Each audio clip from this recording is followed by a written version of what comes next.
Halo, perkenalkan kami dari kelompok 16 pengetahuan bahan yang terdiri dari Fiska Huta Barat, Putri Pangaribuan, dan Sonya Lumbantoruan.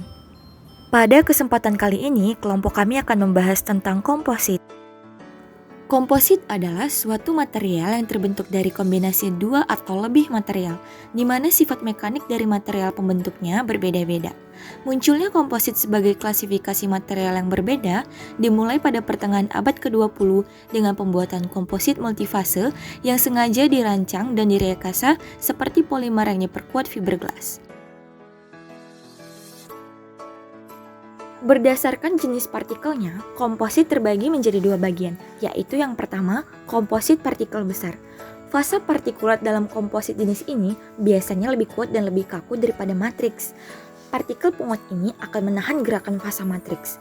Matriks mentransfer sebagian tegangan atau stres yang dialaminya ke partikel-partikel tersebut. Komposit partikel besar digunakan dengan 3 jenis material, yaitu logam, polimer, dan keramik. Yang kedua, komposit diperkuat disperik. Komposit jenis ini terdiri dari partikel berukuran kecil yang berfungsi menguatkan komposit dengan cara menghambat gerakan dislokasi. Dispersoid berupa oksida yang bersifat stabil, contohnya sinterat aluminium powder atau SAP.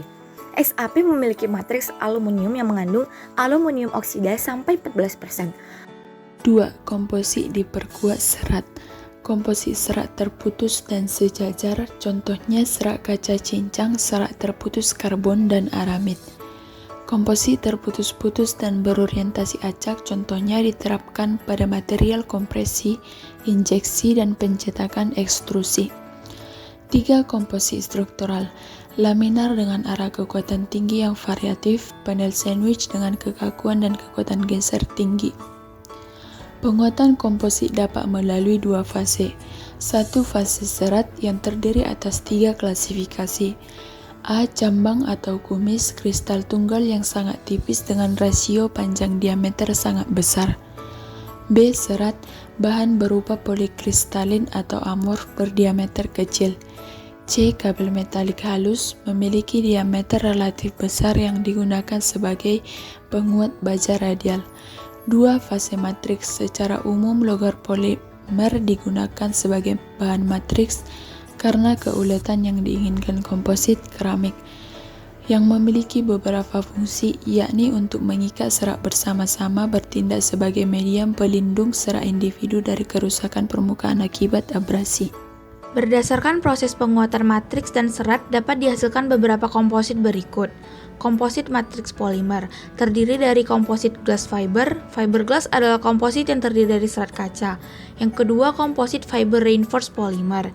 Yang ketiga, komposit polimer yang diperkuat sering digunakan dalam komposit yang memiliki matriks polimer, yang umumnya bahannya adalah epoxy dan polister. Yang keempat, bahan penguat serat lainnya. Pada tingkatan yang lebih rendah, komposit polimer diperkuat menggunakan boron, silikon, karbida, dan aluminium oksida. Yang kedua adalah komposit metal matriks. Merupakan logam ulet dengan keunggulan apabila dilakukan penguatan dapat meningkatkan kekuatan tertentu, bahan ringan, distorsi termal, dan kekuatan spesifik. Yang kedua adalah komposit keramik matriks. Bahan keramik secara inheren tahan terhadap oksidasi dan kerusakan pada suhu tinggi, namun terhadap fraktur gelas dengan nilai ketangguhan retak rendah. Yang ketiga ada komposit karbon-karbon. Yang keempat ada komposit hibrida. Proses pengolahan komposit bertulang serat. 1. Pultrusion, pembuatan komponen yang memiliki panjang kontinu dan bentuk menampang konstan. Yang kedua, produksi prepreg, penguatan serat kontinu yang sebelumnya diresapi resin polimer yang hanya dilewati sebagian. Yang ketiga ada filament winding, proses di mana serat penguat kontinu secara akurat diposisikan dalam pola yang ditentukan untuk membentuk bentuk berlubang.